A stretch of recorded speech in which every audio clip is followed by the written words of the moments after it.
Welcome to Pure Hustle Podcast. I'm Mike. And I'm Orlando. And here we are with episode 9. And today we're going to talk about... What are we talking about? We're going to talk about the fast nickel or the slow dime. Oh, that's a good topic. I like this. So before we jump into that, let me talk about why. So it's kind of interesting, you know, we always post stuff on Insta and we always make sure that we say, hey, this is our opinion. Like not, and sometimes it's just Orlando's opinion. Do you think people think it's weird? Like when we message them or they message us, like they don't know who they're talking to? I don't know. Maybe. I mean, I think it's good. I think. I just think about that sometimes because sometimes I'll get into a DM with someone and we're talking back and forth and I'm like, do they know I'm Orlando? Like sometimes I'll put Orlando in parentheses. Yeah. Well, they probably know. Like if you're getting like really good solid advice from like somebody who knows what they're talking about, you're talking to Orlando. If you get somebody who says like, if you get somebody asking advice, it's probably me. So, well, thanks, Mike. But you know, I always feel free to ask if you're like, who is this? You know, it's kind of funny. I just wonder because people just see Pure Hustle Podcast. Yeah. Do you think we need our faces on like our logo? Just like the Pure Hustle Podcast logo, and maybe instead of the arrow, it's there's like only so much room. And you, and just the face. Yeah, that's a terrible idea. I don't know, but maybe. Anyways, so what brought this up is, you know, I had posted on Insta a few days ago, kind of like these sales. And it was part of the conversation we were having last time about building that pipeline, right? And I had referred to the idea that when you build that pipeline, you have enough items that maybe items that weren't selling right away will sell later on. Right. Now, in my view, you know, selling later on 2-3 years, I'm okay with that. Mm-hmm.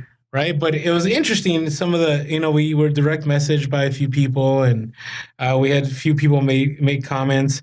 One of the comments I thought, really made me think was somebody on there said, I don't want things listed for over a year, though. Right. And I thought about that and I go, wow, like I hope that what we were doing wasn't like saying, hey, what we're telling you is the way you should do it. Yeah, the only way. Right. And I clarified and I said, hey, this is kind of the model that works for me. I don't know where Mike lands on things, but in the end, it's been beneficial. And so if you saw in that Insta post, you know, I had sold a Monopoly board game that I bought a week before. Mm-hmm. And it was on Amazon. It's funny. On Amazon, it was going for $50 and I sold it on eBay for $50. And then the night that I checked what it was going for on Amazon, the night it sold, it was going for $100. Oh man, so you kind of lost out. Well, I don't know. It could be either people were marking it up because I saw the ranking go way up on Amazon. Huh. So it may be they've kind of priced themselves out of a sale because people aren't going to want to buy it now. So they went to you instead of. Yeah, and they bought it from me for $50, which I was okay. There was some damage on the box. It was a huge thing. It was taking up space. I was glad to sell it. Nice. So let's talk about this. So do you know what we mean by fast nickel or we both of us? Or, yeah. Do you know what fast nickel, slow dime? Yeah, no. Should we clarify? Yeah, so I mean, if you think about it, it's kind of a concept we're always thinking about, especially if you like are looking at like investing or anything like that, is this idea of, is it better to have some money now or more money later, right? And that's a question we have to ask, especially with reselling when we're pricing items, when we're dealing with storage and location. So the fast nickel is I get an item in, I get it out, you know, either same week, same month, whatever that time frame is for you, depending on how you price that. And you've got a constant revolving door, which you're selling maybe higher volume of items, less profit margin on each, but you've got, you know, more coming in and going out. Okay. That'd be the fast nickel. Whereas the slow dime would be, you want to go ahead and. Yeah, slow dime is you're buying something and you're willing to wait as long as it takes to sell it. Yep. Right? Because you have a value in that item that you believe a buyer should pay. And even if it takes, 1 month, 2 months, and it depends what you mean by slow dime, right? Yep. Slow dime, one person may mean a month, another person may mean a year. A person, or in your case, 3 years. Or 5. Yeah. Like for me, so let's talk about a little bit. Why do you think people would do the fast nickel? What do you think? I think there's maybe two philosophies behind it. One, which I've kind of played with a little bit myself, is storage space is an issue for some. If you're in California like we are, if you're in an area, a big city, if you're in New York, you're somewhere where you might have some benefits being at going to thrift stores where maybe there's more designer stuff, maybe not, but you're definitely paying up on things. But space is limited. Like it's amazing here in San Diego, a 1,200 square foot home without a garage is running, $400,000, $500,000. Oh, we should move. You could get a mansion. Like we should move. I have family that live out of state, and when we talk about, so and so just bought a house and it was $650,000. One of our good friends. Remember, one of our good friends is moving to Indiana, and you're probably listening to this podcast, so you know who you are. And they were telling me that they'll be able to purchase a home, like a 3-bedroom, 2-bath, or maybe more than that, like 2,000 square foot home for $150,000. Yeah, it's $1 million home here, right? Like it's just unreal to think of the amount we pay for space, right? Space is so limited here that, depending on your living situation, you might only have 100 square feet to play with to hold inventory, right? And if that's the case for you, you want items in, you want items out fast. The other thing, it could also be just a business model in the sense that you've got, let's say, $500 capital to play with this month, and you want to turn that $500 into $750 or $1,000 or whatever your profit margin is by the end of the month. Well, if you're going to do that and have that money at the end of the month, so the next month you can scale up or do more, you've got to price those items so that they sell this month, right? So that they're not selling a year from now, because it's not going to do you much good if it sells a year from now, but you need that money for your next month. So there's a couple of different reasons. Do you find yourself doing a little bit of that right now? Like you're trying to build your capital? Honestly, I started at a good place with this. I kind of had, some money to play around with where it was like the good sales of early summer. I had good sales coming in to start with. And I had, a little bit of extra money that was like, I'm going to do this for fun. I'm probably not going to lose this money. I'm probably going to make a little bit of money, but I didn't start. I mean, there's people I'm sure who are starting with like, I've got $50 and I want to start an eBay business, right? If that's the case, you might need to do price low on some items so that you've got that revolving door to build capital quickly enough to get that big item that you'll spend $500 on, knowing you'll make $2,000 on it later. But until you get that $500, you need to have stuff coming in and out. If it takes you a year to sell that item to make $10, well, it's going to take a while. So would you say if you're doing fast nickel, one of the major reasons is to reinvest your money? Yeah, I think that could be part of it, right? I think that's one of the probably major factors is the quick reinvestment of the money or quick access to the money, right? So if you're thinking, I want to go on a cruise, in 3 months with my family, I've got $300 right now, and how do I turn that into $1,000 to pay for this cruise, right? So, you might be thinking, I'm going to fast nickel this. Okay, yeah, and part of it, like you had mentioned, space, and I think part of it is you don't want to have your money tied up into items. Yep. Right. I remember another friend of mine who was in the reselling game for a long time, and now he's a pharmacist, so he does pretty well for himself. He had told me, like, he would always say, Orlando, like, don't buy this, don't buy that. You're going to have your money tied up, and eventually you're not going to have any more money to buy items. Right. And he would constantly tell me that. So I get that because I have, I remember in my early days of reselling, I would spend money on items that would take a long time to sell. And there are certain weeks where it's like, well, can't go to the thrift store today. Yeah, because you just don't have the capital to spend. Yeah. So, but I think there's some other reasons. You came in, earlier today and you're showing me some toys that you bought on clearance. Yep. Right. And you're like, Orlando, like I bought these, like, why aren't they selling? Mm-hmm. Right. And do you remember what I had said? This is a quiz. We should have Jeopardy music in the back. Well, there was a few things you said. One of them was we were talking about, Amazon being potentially a better place for the brand new items. And the other one was maybe there's too many people selling this. Yep.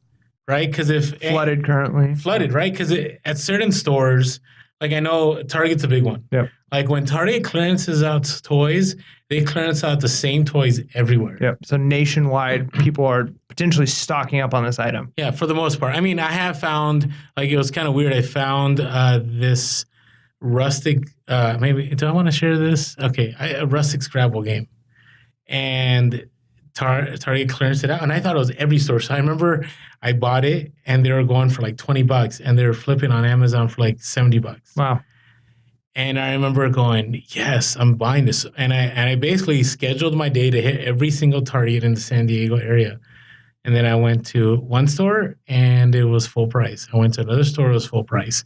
And then when I mean full price, it was like $50, which in the end, I would have made zero money. Right. Right. Because, all the Amazon fees. So anyways, for the most part, though, like I remember last year, some things clearanced out on Target. I remember buying a ton of them, going, yes, I'm going to make this money really quick. And nope. Didn't sell? It tanked because everybody's buying it. So Fast Nickel would have helped, right? In the sense that with your toys that have on eBay, you probably will have to either drop the price and sell them right away to give you more capital. So you may get in Q4, let's say you have an item that you paid, let's say $10 for, and you're hoping to get 50. You may have to sell it for 40 and you still make that $20 profit, but that'll give you more capital, right? So you got to sell it quick. Or you may wait till Q4. The problem is Q4, stores also begin to have sales. Yep. So now you're competing with the company you bought it from in the first place. Right? Yeah. So you just got to think that out. I would say when it's items that you're buying on clearance, to me, the Fast Nickel, it's same is true on eBay and on Amazon. You got to be the first one in or the first one out, unless you're willing to hold out. But it's risky when you hold out. Yeah. Right, you got to. Pretty soon it becomes a vintage toy if you hold out too long. Yeah, or you become a hoarder. Yeah, you know what I mean. Or you're just stuck with all these toys that nobody wants because in the end, if they clearance out for the most part, it's because the sales weren't that great. Yeah, a little bit off topic, but I was thinking as we were filling up our rafters in our garage with all of these random clearance items that we'd purchased from stores, like 15, 20 of one item, right? Thinking if we were both to die and someone were to come to clean out our house, what would they think? When they look in our garage and say, like, why do they have like 40 of this one toy? Like, maybe you had an orphanage or something. Maybe, right? I don't know. So no, I think about my place. Like this is great. Like he's an organized hoarder, right? Like they're all in totes, but he's just got stuff. This guy loves his Hawaiian shirts, but man, he must have had a huge family because he has sizes medium, large, XL, 4XL, 5XL. Or he changes weight quickly. And then he has all these shoes, and he likes all these different video game consoles. No, I know. It's kind of interesting. That's a great question. Like, what would people think of you if they came to your house and they didn't know who you were and they looked at all your eBay stuff? You gotta hide it and throw a blanket over it. I wonder if eBay determines your personality, like what you buy. Huh? Right? I'm sure it does. Because I know I buy a lot of stuff I care about. Like I women's clothing isn't something I'm really good at all, and I really don't want to go through the rags. It's just not your area. I know there's some guys that like buying bras and lingerie and reselling it. I just can't do it. Yeah. I mean, if a guy like me shouldn't be in those sections. Right. You know what I mean? I agree, Orlando. Okay, thanks. Appreciate that. You should definitely stay I'm sure away. many of you out there agree with that. Thanks. All right. So going back to, why else Fast Nickel? And I would say Fast Nickel at a time when items are hot and they're selling, like you got to strike. And I would say Q4, Amazon, eBay, it's the same thing. Like there are certain toys that you got to flip fast. Give you an example. And I hate giving this example because I still have them in my house. Okay, so here's the thing. Just go ahead and say it. And depending on what's going on in the market when we release this, I might just like blur out what it is you actually say. There we go. Okay, fingerlings. Like remember I talked to you about fingerlings? Yep.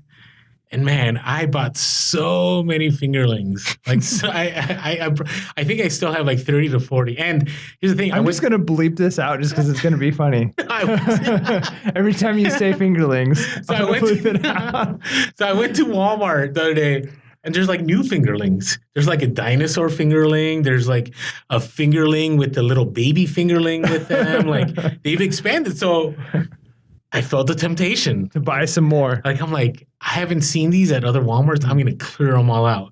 And I literally stood there, I think, for 5 minutes. Like, my son got in trouble for riding the bike around the store. Like, I totally missed a bunch of things. So I'm in deep thought, like, about fingerlings. Like, do I want to buy these? And so what happened last year was I went with the slow dive approach. You know, same thing with, there's this other toy, and I'm just going to throw it out there. There's these, because everybody knows about them, at least I think they do, the Luva Bella dolls. Have you seen those? I haven't, no. So Luva Bella dolls were these, like, animated dolls that, like, talked, their eyes blinked, and all. They're kind of creepy. and they were selling for 100 a piece. Wow. And I remember around this time, like people started buying them out. And so in September and October, I couldn't find them anywhere. So I'm like, I need to get my hands on these.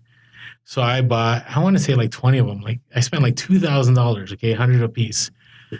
And they're selling for like 120, 150, right? So if you're doing fast nickel, you're going to make a fast 30, 40 bucks. So they're selling really fast. And I'm like, no, I'm going to hold out. And I know a lot of resellers held out on these for a long time. So I remember it's getting December and they're still selling for 120, 150. And on eBay, it's like flooded, Fingerlings, flooded. Amazon, I mean, I think there was like 265 sellers selling Luvabella, which is huge. And I held out and did not go Bad well. decision. I mean, I'll admit I did return some Luvabellas. I hate admitting that. But I kept the Fingerlings though. Are you hoping that eventually Fingerlings? I'm hoping that this Christmas that kids are going to want the old Fingerlings. They're not going to want a new Fingerling. I need to sell those. Like I just feel. I mean, they were $15, and I thought, you know what? If I could sell these for $45, $50, like it'll be nice. Here's what might hurt your feelings. And I don't know enough about Fingerlings to know if this is. Do you know what I'm talking about? I do. Fingerling? Yeah. Okay, the little monkeys on your finger. I don't know if this is a different one, but I'm pretty sure they were the original Fingerlings. I was at a Salvation Army like a month ago, and actually it was like 3 different Salvation Armies, and they all had them. And there was like an end cap. There was at the Salvation Army. Wait, no. $2.50. No way. At the Salvation Army. Yes. That's terrible. That's bad for you. Well, I know. Well, I remember at Toys R Us, they, when they were closing, they were selling them for like $2-3. Yep. And they were just and that was about the same time. So Salvation Army, I think they were like $250 each, brand new in packages, all different colors, all different. And so I'm scanning them, I'm looking up, and there's just not a market for it. You know what? If I could just make my money back on them. I mean, I don't know how many I have. I haven't either in a tote, and I haven't even opened that tote since last Christmas. So that might bring us to this idea of slow dime where maybe 20 years from now, people are going to want the original Fingerling. Yeah, maybe. Do I want to hold on to those things? No. But, again, the reason we bring the Fingerlings up to Luvabella dolls, like the fast nickel was the way to go. Yep. Those people that were smart and were selling them in October and only making $30-40 profit on the Luvabella dolls, and we're making, $20 profit on those Fingerlings and selling them fast, like that was the way to go. Those of us that held out shouldn't have held out. Yep. Slow dime did not work. All right, let's talk about slow dime. So slow dime is one of the ways you can do this. Some people call it long tail. Yep. Right. And I find that this is very good for those people that are selling those like very unique items. Yep. Like you have that, I don't know, that one kind of special, I don't know, let's throw it out there, like knife with a certain design that, you can only find in a certain place, and there's only so many around. Like you price it high and you wait. Yeah, hold on. So do you have any items like that right now you can think of? I've got a few vintage clothing items, a few things like that where it's I know they're unique, I know they're rare, and I know that there's a special buyer for it, right? Like there's like probably only a handful of people who are willing to pay the price that it's worth. But I'm willing to hold off because if I price it too low, there's probably not that many more buyers who are willing to buy it at that price either, So I definitely think I've got a few items like that for sure that are the more rare, unique, one-of-a-kind items that could take a while to find that buyer. So, and I have, for example, I have one, I just pulled it up. I have this Navy it's an old mascot, like it's from like the 40s or 50s, and it's this ram. I think it's a ram. Maybe it's because I have it listed wrong. It looks like a ram. And I know on Ruby Lane. It looks ugly. So it is pretty ugly. So on Ruby Lane's like this other vintage kind of website where they sell really old things. And I remember seeing some of these going for some kind of money. And I have this up for about over $400. And, I could, and I've had offers for like 100, 150, but I know that I could probably sell this, for a lot more. So I'm going to hold out. Yep. And it's not taking up a lot of space. And, in time, I'm going to make that money. But again, it's about inventory space. Yep. Right. Right now, I do have the space for it. If I had a ton of these, I wouldn't have the space for it, but I do have the space for it. So I'm going to hold out. And I've held out on a lot of items. Sometimes I'm trying to think of an example right now. I've talked about the Kill Bill shoes, which I held out on. I've talked about the Disney plush. I talked about the train. Man, I've talked about all the big items, right? So another item that I would say that I've waited out for, which is kind of big, is there's these Harley jackets. So I've had these Harley jackets where the market was like really, moving, right? And I bought them a while back. They're like these leather jackets, and they're kind of old. And they, at the peak of the Harley market, which I want to say is 4 or 5 years ago. Maybe others will say it was earlier. But I remember I could sell, Harley jacket that I paid, $50 for like $200 to $300. Wow. Like within a month. Like it wasn't hard. And now it takes a long time. Right. But I'm willing to wait because there are certain Harley jackets that are vintage that a certain person has a certain memory and they want that Harley jacket. Yep. Well, like I mentioned in my last episode, and it wasn't a big profit item, but that REI bag that, it's one of those bags where it's like, I knew I'd make a little bit of money. I had no idea how happy this customer would be when it was like, that was the model bag that they had, 8 years ago that was discontinued. And they were like, I'm so glad it's here. Like, this is the one I've wanted, and they don't have it. And I've been looking everywhere for this one. So yeah, when you've got that item and there's somebody who's looking for, they might have an emotional attachment to a specific, style of jacket that they had, or like the favorite jeans that ripped, or the favorite doll that their, kid had, or they had as a kid that, got ruined, and they just want to give it to the, so there are definitely those things that it's worth holding off on. Yeah, because you want to wait. I mean, for instance, I'll give you another one. Like there was this Titan motorcycle jacket. Now I could have waited longer, right? So Titan Motorcycles is a motorcycle company that went out of business a few years ago. So I was at a Goodwill, and I have a good relationship with the people there, and maybe I shouldn't share this, but they're selling the jacket for $50, and they know me, and I said, hey, can you guys work with me? And I got it for $35. Nice.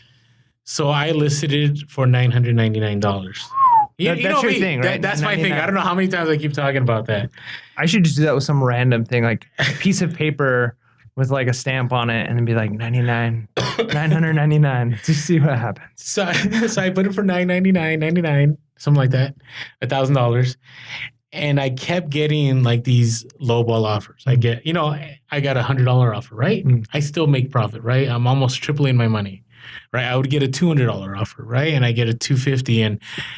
And I remember somebody this is what made me sad. Somebody in Malaysia offered me $750 for the jacket. It's a nice leather jacket. It was heavy. It had the logo tight in the back. I think I'd have went for that. That sounds good. Well, no, I accepted it. Don't get me wrong. They just never paid. Oh, I know, it's terrible. So I want to say I probably turned down maybe 15 offers between, anywhere from like lowball to $50 to $200. And eventually I always talk about don't fight for every dollar. Right. And maybe I could have waited a longer, but I got the sense that what people were offering me, if somebody really thought it was worth like close to $1,000, the amount of watchers and viewers and people offering it probably would have gotten it by then. right. So somebody offered me $350, and so I just took it. Okay. All right, but it was still a long tail. Yeah. Like I waited a year, and it was a heavy jacket. It was taking up space in my closet. Like my boys only have a quarter of their closet available because I have all these jackets that are in there right now. But in the end, it was worth it to me because I also was at a time where I wanted more capital to be able to buy other things. So this was kind of fast nickel, slow dime. Yeah, a little bit right in the middle, but it was worth the wait.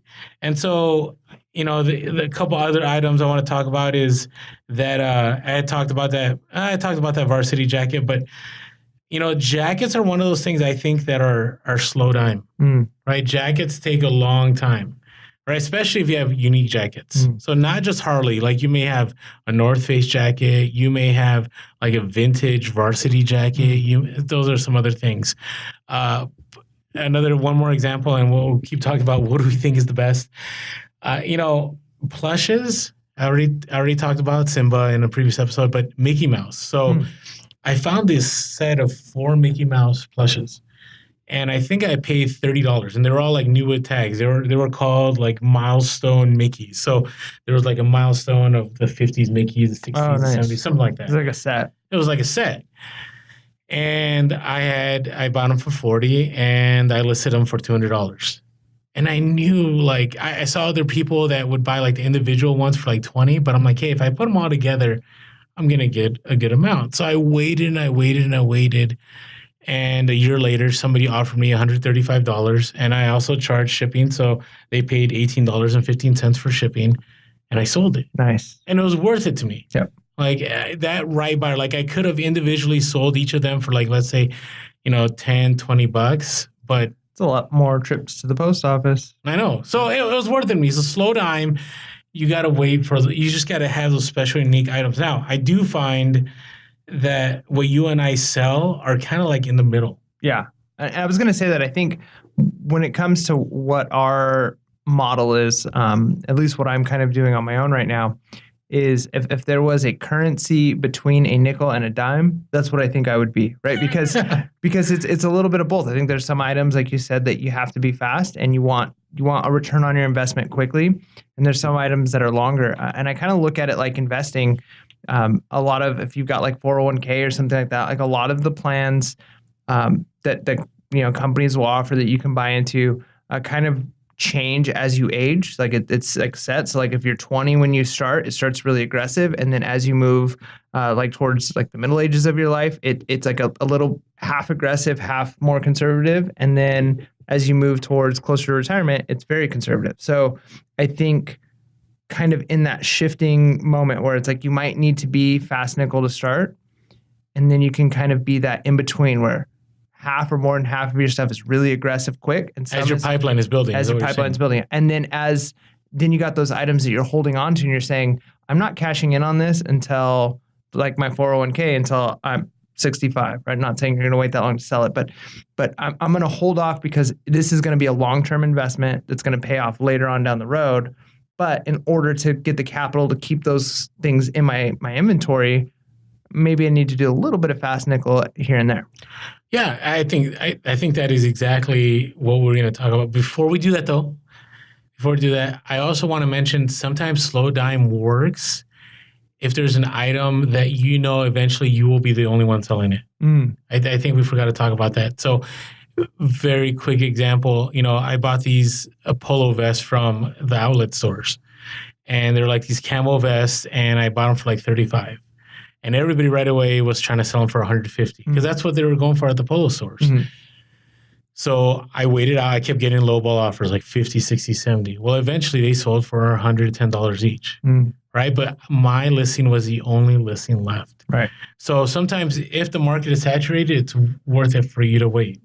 Yeah. Especially, and with certain clearance items, I'm sure it's the same. When it's a clearance item that the store regularly gets back and it's just like a random clearance or a sale, that market might flood, like an ebb and flow, where it occasionally is high and then it goes low.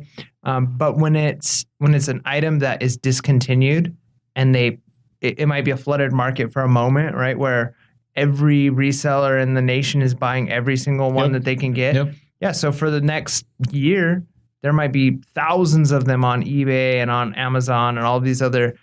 But after that year and those dwindle out, if you're the last one holding on, you can charge whatever you want. Yeah. So maybe, in those cases, work. So let's get back to what you're saying, right?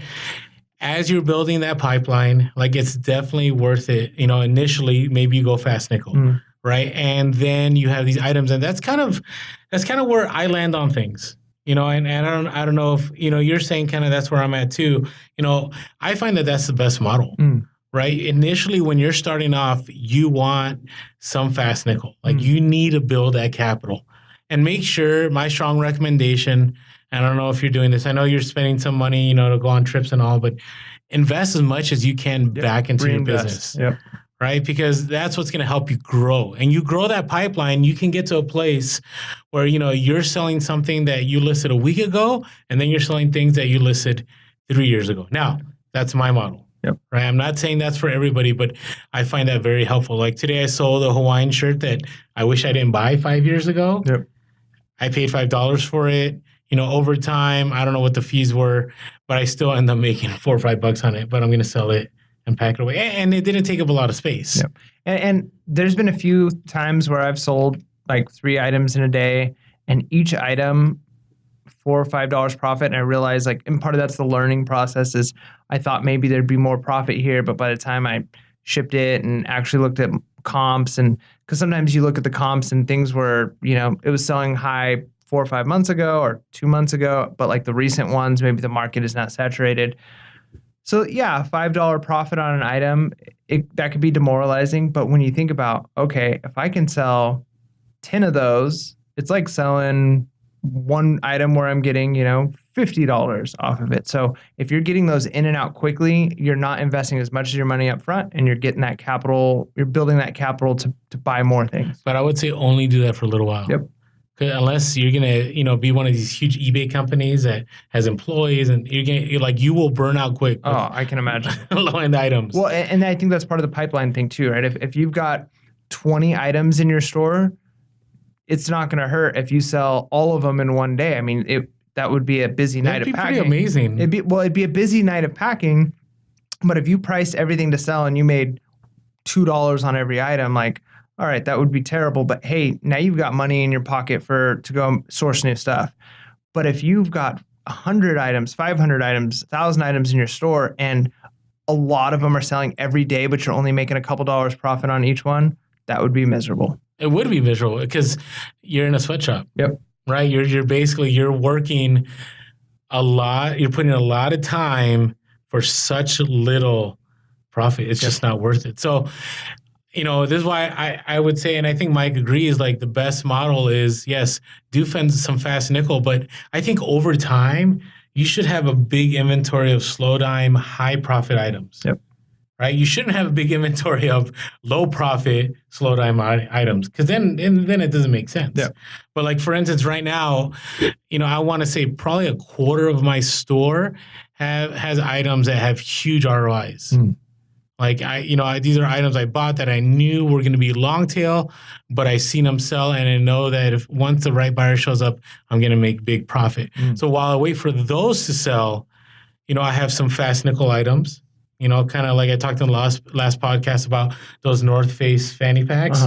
Those items will probably sell pretty quick, right? And I'm only going to make $10 to $15, but I only took, 2 sets of pictures, 2 listings, and they're easy. I put them in a padded flat rate, ready to go, piece of cake, right? But then I also have those others. I have some shoes, right? Shoes I believe, are one of the slow dimes that a lot of people miss. Right? Certain Allen Edmonds I hold on to, and I'll get $100 still for Allen Edmonds. Wow. Some Robert Graham shirts, which I know right now everybody is don't buy Robert Graham. I still get $100 for certain Robert Graham shirts. Wow. So it's just things to think about. So anything else you're thinking about here as we talk about the best model? Yeah, I think like anything, we're giving the best advice we can based off of the knowledge that we have. And every person and every situation is going to be different. I think, if you're doing this, you're smart enough to kind of figure out what model works for you, what you need given your circumstance.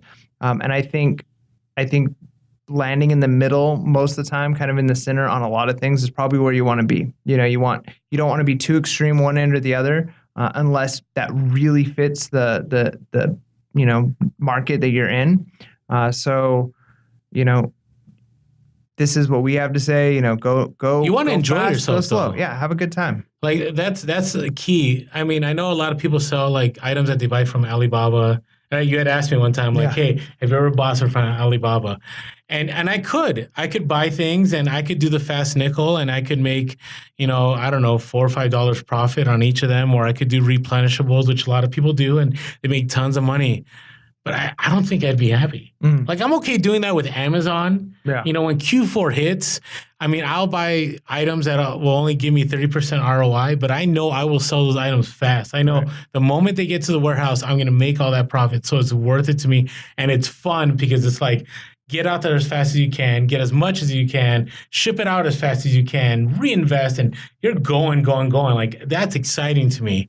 But if it's eBay and I'm getting, offers or people buying, and then I got to pack and then I got to ship, and it's the same stuff, and I'm not really sourcing for fun things, and then it's like I might as well go back to my 9 to 5. Yep.